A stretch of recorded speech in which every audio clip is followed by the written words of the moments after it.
Good to see you here. You know, I've been doing podcasts, a very prestigious podcast, for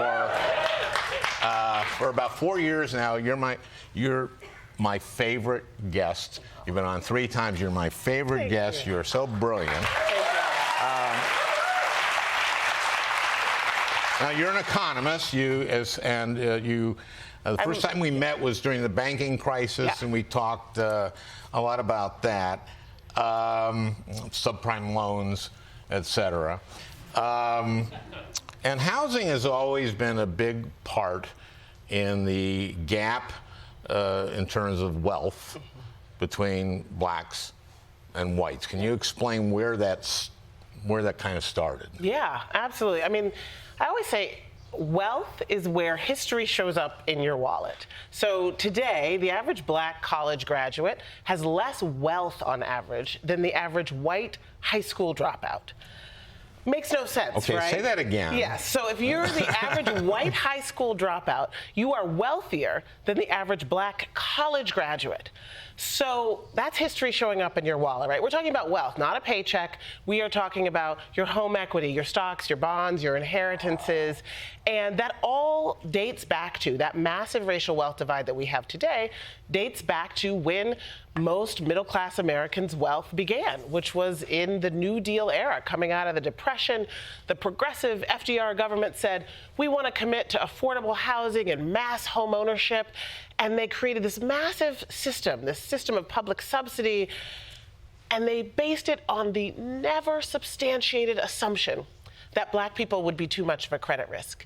And so they commissioned maps of the entire country's largest cities and surveyed them down to the block level for their racial and ethnic character and said if there was a high Negro concentration, we're going to circle that with a red line and say banks do not lend here. And that really only ended in the 1970s. And it was quickly replaced by what people call reverse redlining, which is when those contiguous communities of lower wealth black communities were targeted with those high cost loans. But that's what we were exactly, talking and that's about how we back met. In 08. Yeah. But yeah, this redlining started during the progressive FDR. That's right. In the early 30s. That's right.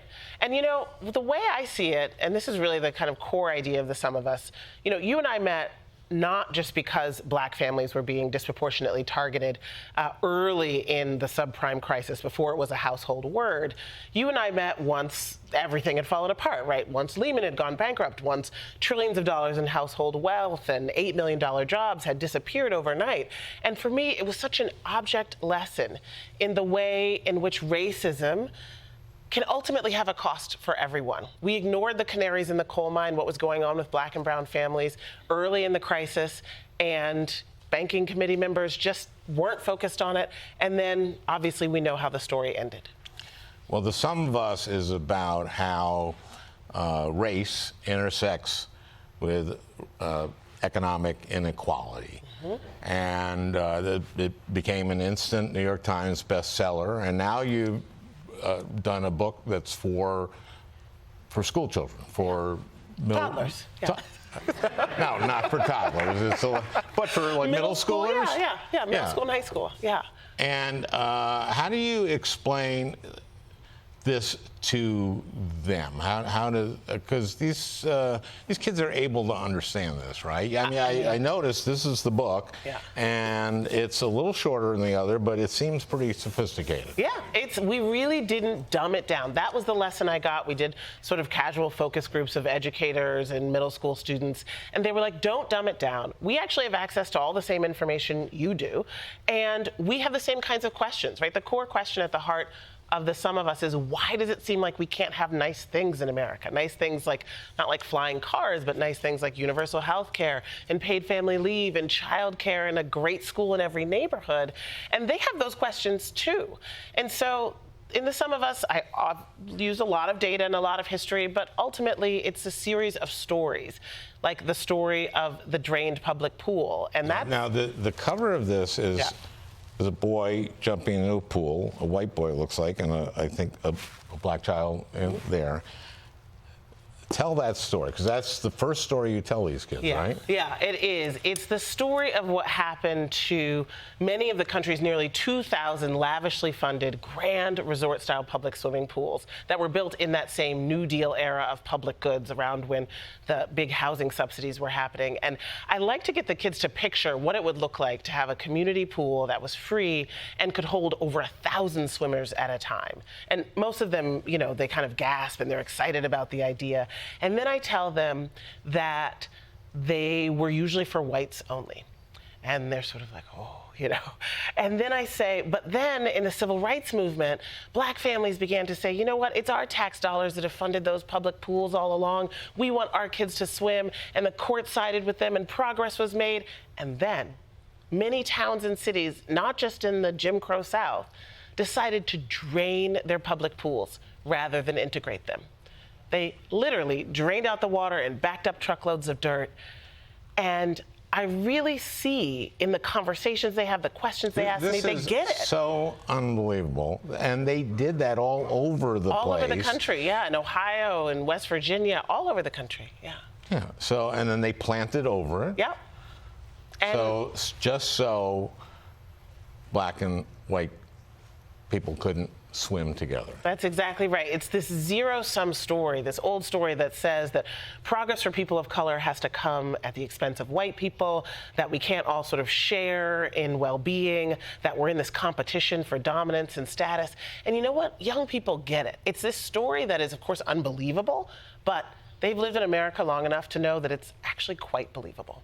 Because they understand that over their lifetime, public goods have really been atrophying, that they don't have those big, beautiful swimming pools anymore, that there isn't free college the way there was. That was a kind of a public pool that was funded by the government. And they know that as the college-going population got more diverse, for them, right, they're already in a generation. So the zero-sum idea is basically that wealthier whites taught poorer whites that anything that helps African Americans hurts them. Yeah, yeah. That's zero sum. That's right. Exactly. And the sum of us is about we all do better when we all do better, which is what Paul Wellstone used to say. Yeah.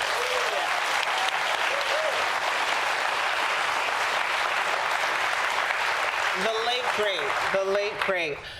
You know, it's the part of the book that young people really resonate with is the hopeful part, right? They want to hear that we can fix this. And I truly believe that everything about the world that we see now, all the dysfunction, it's because people made decisions to make the world as it is. And so people can make better decisions.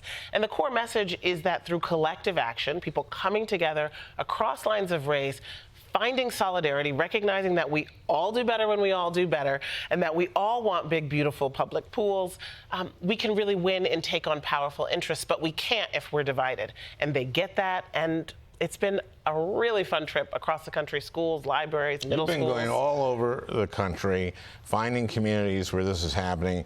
In Minnesota, we have a town, Wilmer, Minnesota. It's in Canada-Ojai County. It's the biggest turkey-producing county in Minnesota, which is the biggest turkey-producing town. Of course. The town, I went to the graduation there.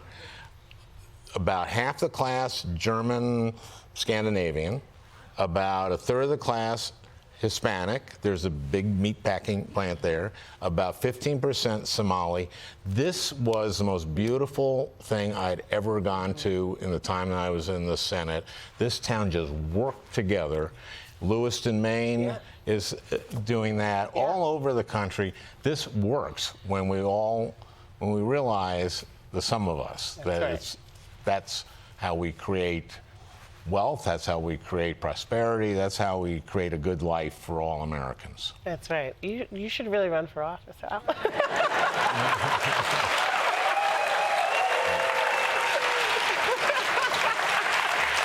You heard her.